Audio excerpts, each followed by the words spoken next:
चलिए जी, आज से हम स्टार्ट करेंगे चैप्टर नंबर 8। और चैप्टर नंबर 8 का नाम है कैपिटल स्ट्रक्चर्स। उसकी हम थ्योरीज एंड डिटर्मिनेंट्स पर चर्चा करने वाले हैं। सबसे पहले भैया इंट्रोडक्शन टू कैपिटल स्ट्रक्चर। अगर आप इसकी डेफिनेशन में जाते हैं तो यहाँ पे लिखा हुआ कि capital structure refers to the mix और proportion in which a company raises long term capital from different sources such as equity shares, preference shares, debentures and long term loans. ठीक है जी। तो जो कैपिटल स्ट्रक्चर की जो definition है वो क्या बोल रही है कि भैया कैपिटल स्ट्रक्चर क्या है, भैया मिक्स है या फिर क्या है, प्रोपोर्शन है।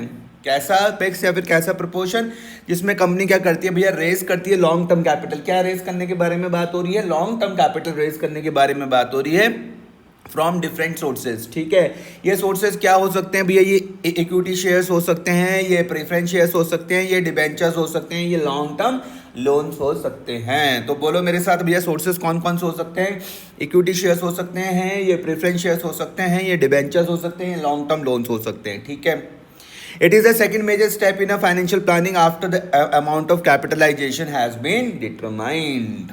अब हम देखते हैं कि भैया हमारे पास पूछ लिया गया कि भैया कंपोनेंट्स क्या है, किसके भैया कैपिटल स्ट्रक्चर के। अगर मैं कंपोनेंट्स के बारे में बात करूं तो टाइप्स ऑफ फंड में दो तरीके के हो सकते हैं। तो ओन्ड फंड हो सकता है, दूसरा बोरोड फंड हो सकता है। ठीक है, ओन्ड फंड हो सकता है, दूसरा कौन सा हो सकता है, बोरोड फंड हो सकता है। तो ओन्ड फंड क्या है, capital that belongs to the owners और share holders of the company. Clear हुआ। ओनर्स फंड क्या है, कोई मुझसे पूछे तो मैं बोलूंगा भैया ये कैपिटल है जो किससे बिलोंग कर रही है, ओनर से बिलोंग कर रही है या फिर शेयर होल्डर से बिलोंग कर रही है कंपनी के। जैसे कि इक्विटी शेयर्स हो सकते हैं, रिजर्व्स और सरप्लस हो सकते हैं। क्लियर हो गई। दूसरा हो जाएगा बोरोड फंड, वो फंड जो हमने बोरो किया है कि fund raise from the external parties that carry an obligation to repay. ठीक है, ये यहाँ पर आ जाएगा, बोरोड फंड पर आ जाएगा। ठीक है, हमारे ऊपर क्या आ जाएगी, ऑब्लिगेशन है किस चीज़ की कि भैया हमको रीपे करना पड़ेगा। जैसे डिबेंचर्स हो जाएंगे, यहाँ पे लॉन्ग टर्म लोन्स हो जाएंगे फ्रॉम बैंक्स और फाइनेंशियल इंस्टीट्यूशंस। ठीक है, owners fund do not require repayment till but dilute ownership. ठीक है जी।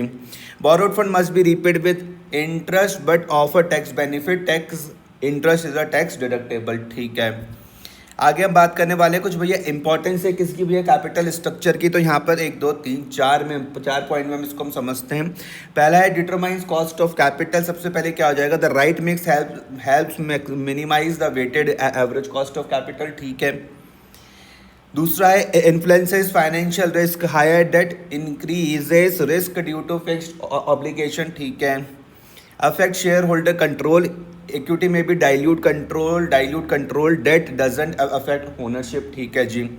Impact valuation and earning per share, EPS, improper structure can reduce EPS and company value. ठीक है, फोर्थ में हम बात करते हैं तो भैया common pattern of capital structure क्या है। तो आप firm can follow any of the following structure. वो क्या क्या हो सकते हैं, rising funds through equity only, बिल्कुल हो सकता है, या फिर rising funds through equity and preferences, ये भी हो सकता है। Rising funds through equity plus preferences plus debentures, ये भी हो सकता है, या फिर राइजिंग फंड्स थ्रू डेट भी हो सकता है। लेकिन भैया ये बहुत ज़्यादा रेयर है और रिस्की हो जाएगा। The pattern depends on internal profitability और cash flow and external factor जैसे कि इंटरेस्ट रेट और मार्केट कंडीशन पर होगा। ठीक है जी।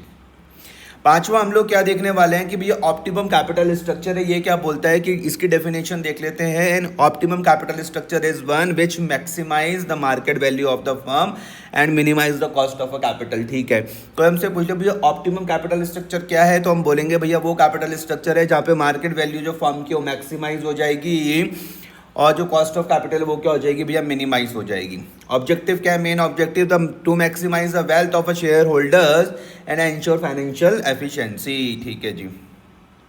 छठा हम देखते हैं तो भैया यहाँ पे features of N optimum capital structure में क्या क्या आ जाएगा। सबसे पहले भैया मिनिमम कॉस्ट ऑफ कैपिटल। ठीक है, एक्सप्लेनेशन में क्या है कि ensures the cheapest overall financing mix. ठीक है, दूसरा है maximum share holder wealth, enhances market price of equity shares. ठीक है, फाइनेंशियल फ्लेक्सिबिलिटी इसमें allows the firm to raise funds when needed. ठीक है, control retention, protects ownership rights of original shares holders. ठीक है, balance risk, maintain a healthy debt equity ratio to avoid excessive financial risk. ठीक है, adequate liquidity में क्या लिखते हैं कि ensures the company can meet interest and principal payments. ठीक है, कंफर्टेबली। ठीक है, एडेप्टेबिलिटी में क्या है कि should be adjusted to changing business and economic conditions. ठीक है जी। एक हम रियल लाइफ की इलस्ट्रेशन से देखते हैं कि मान लेते हैं कि कोई कंपनी है XYZ, वो 10 करोड़ रुपए रेस करना चाह रही है। 4 करोड़ रुपए वो बोलते हैं कि भैया हम इक्विटी से लेंगे जो ओन फंड हो जाएगा। 3 करोड़ वो बोलते हैं भैया प्रेफरेंस शेयर से लेंगे। 3 करोड़ हम कहाँ से लेंगे, डिबेंचर से लेंगे, जो क्या है बोरोड फंड हो जाएगा। तो this makes help lower cost of capital due to the tax benefit of interest. अच्छा, मेंटेन रीजनेबल फाइनेंशियल रिस्क, ठीक है। Avoid full dilution of ownership, ठीक है। Thus this might be considerable a balance और optimum capital structure, ठीक है। की take हवेज क्या है भैया एग्जाम के लिए, तो कैपिटल स्ट्रक्चर याद रख लो भैया, mixed of own plus borrowed capital, ठीक है। Decision affect risk control valuation and cost of capital, ठीक है। A sound capital structure leads to maximum value plus minimum risk, ठीक है। Owned fund ensure safety, borrowed funds provide leverage, ठीक है। अच्छा, ये भी सही स्टेटमेंट है भैया। खुद का फंड होगा तो क्या मिलेगी, सेफ्टी एंश्योर होगी, लेकिन अगर आप बोरोड फंड लेते हो तो आपको किसका फायदा होने वाला है, लेवरेज का फायदा होने वाला है। ऑप्टिमम कैपिटल स्ट्रक्चर क्या है, financial health plus share holder wealth, ठीक है जी।